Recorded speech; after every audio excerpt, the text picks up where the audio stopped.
우리 하나님 아버지와 주 예수 그리스도로부터 오는 은혜와 평강이 오늘 여러분 모두에게 함께 하시기 바랍니다. 오늘은 6월 8일 화요일입니다. 오늘 하나님 주시는 말씀은 잠언 20장 22절부터 30절까지 말씀으로 같이 은혜를 나누도록 하겠습니다. 너는 악을 갚겠다 말하지 말고 여호와를 기다리라. 그가 너를 구원하시리라. 우리가 악을 갚겠다 말하는 거죠. 내가 저 악을 반드시 복수하겠다. 그러면 왜 그 악을 갚지 말라고 할까요? 악을 갚으려고 그러면 내 마음이 이미 고통스럽고 잠도 못 자고 상합니다. 내가 힘들어요, 내가. 그래서 악은 내가 갚는 것이 아니라 하나님께 맡기고 주님께 기다리는 거예요. 그 모든 심판과 판단을 내 손에서 하나님 손으로 넘겨드리고 우리는 정말 편안한 마음으로 사는 거죠.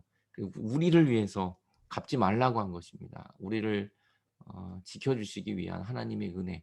그러면 하나님이 너를 구원하시는 겁니다. 너를. 하나님 우리를 너무나 기뻐하시고 우리를 너무 소중히 여기기 때문이죠. 여러분 악은 하나님이 알아서 갚으십니다. 한결같지 않는 저울추는 여호와께서 미워하신다. 저울추가 한결같지 않아요. 왔다리 갔다리 하고 누구에게는 이 내가 좋아하는 사람, 내가 미워하는 사람에 따라 저울이 한결같지 않습니다. 정직하지 않은 것 주님 원치 않습니다. 속이는 저울 좋지 못하다. 우리 안에 그런데 이 속임이 있고 우리에게 또 편견이 있고 우리가 또 차별을 하고요. 이런 것들 우리 안에 있다는 거죠. 하지만 진정한 저울은 하나님이십니다. 하나님이 모든 것을 판단하셔야 한다는 겁니다. 사람의 걸음은 여호와로 말미암다. 사람이 어찌 자기 길을 알 수 있겠느냐. 우리의 걸음, 우리의 인생이죠. 우리의 가야 할 모든 일들 하나님으로 말미암아 되는 것입니다. 그런데 주님을 떠나고 내 마음대로 가면 물론 갈 수 있죠. 내 뜻대로 갈 수 있죠. 하지만 돌아가게 되고 상처투성이고 아프죠. 그래서 어찌 자기 길을 알 수 있겠느냐. 우리는 알 수 없습니다. 우리가 어렸을 때 어린아이들 부모님 손 놓고 마음대로 가려고 그러잖아요. 얼마나 위험합니까? 그런데도 가겠다 그러잖아요. 결국은 넘어져서 피가 나고 위험하고 뭐 교통사고가 날 뻔하고 그런 거 다 경험하잖아요. 우리가 주님 떠나면 더 잘 될 것 같죠? 그렇지 않습니다. 우리의 걸음은 주님만이 인도할 때가 가장 행복하고 가장 안전합니다. 내가 곧 길이요 진리요 생명이다.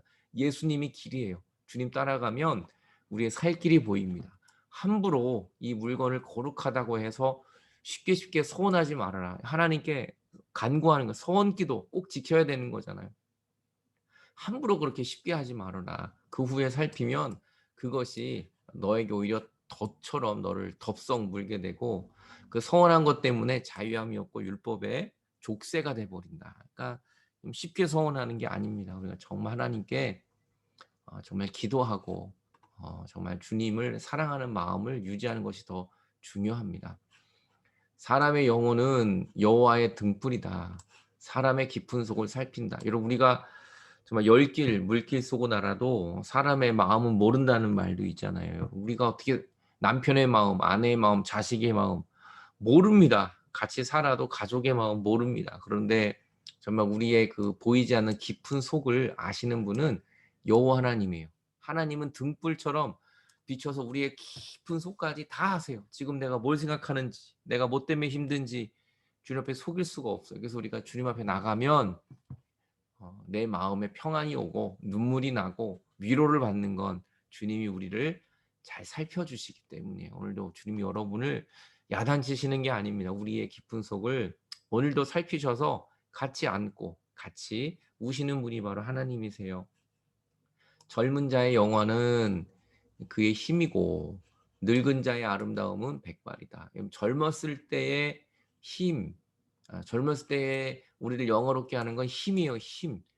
그러니까 젊은이에게는 힘이 있어야 되는 거고요. 그러니까 최선을 다하는 열정 이게 너무나 아름다운 겁니다. 젊은이들에게는 아무것도 안 하고 게으르고 나태하면 그거만큼 추한 게 없죠. 하지만 늙은 자들에게는 힘이 없는 이제 나이가 들은 머리가 백발이 되는 그런 사람들에게 힘이 어디 있어요? 그때는 힘이 없습니다.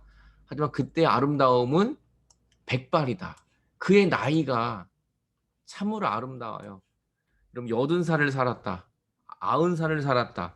100살을 살으신 분을 만나보세요. 머리는 백발이지만 뭔가 이렇게 존경이 나타나고 참 그 인생의 100년의 인생에 희노애락을 다 견뎌낸 거잖아요. 그게 얼마나 귀합니까?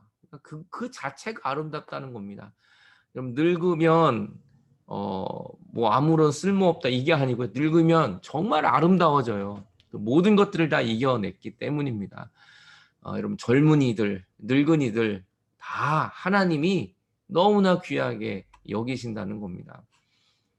상하게 때리는 것이 악을 없이 하나니 매는 사람 속에 깊이 들어간다. 이 오해하면 안 됩니다. 이 한국 번역이 또 이렇게 좀 힘들게 되어 있는데요. 우리가 상하게 때리는 매를 드는 거죠. 매를 드는 거는 악을 없이 하긴 합니다. 우리가 매로 체벌을 하면 그 순간은 잠깐 이렇게 바꾸는 것 같아요. 하지만 그 매가 잘못 들으면 이 매질을 잘못하면 그것이 사람 속 깊이 평생 잊혀지지 않는 상처가 된다는 겁니다.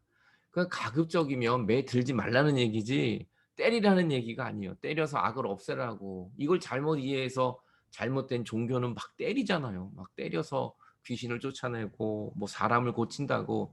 매를 들라는 것이 아니라 가급적이면 매 들지 않고 사랑으로 그를 감싸라는 거예요.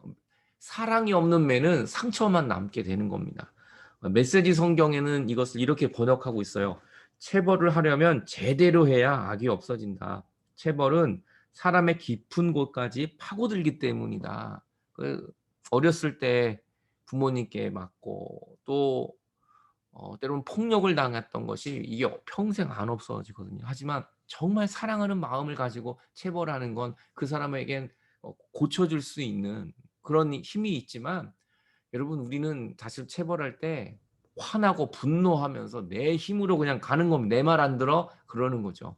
그래서 가급적이면 체벌하지 않고 때리지 않고 매를 들지 않고 사랑으로 감싸는 것이 최고라는 겁니다. 주님 우리를 사랑하셨잖아요. 우리를 품어주셨잖아요. 오늘도 이 하나님의 사랑이 우리 가운데 임해야 합니다. 같이 기도하겠습니다. 하나님 아버지, 오늘도 우리가 지혜로운 자가 되기 원합니다. 정말 하나님의 그 은혜가 있기를 원합니다. 오늘도 우리 안에 분노가 있다면 그 악을 내가 갚지 않고 주님께 맡기게 해 주옵소서. 주님 오늘도 하나님의 그 사랑으로 충만케 하여 주옵소서. 예수 그리스도의 이름으로 기도하옵나이다. 아멘.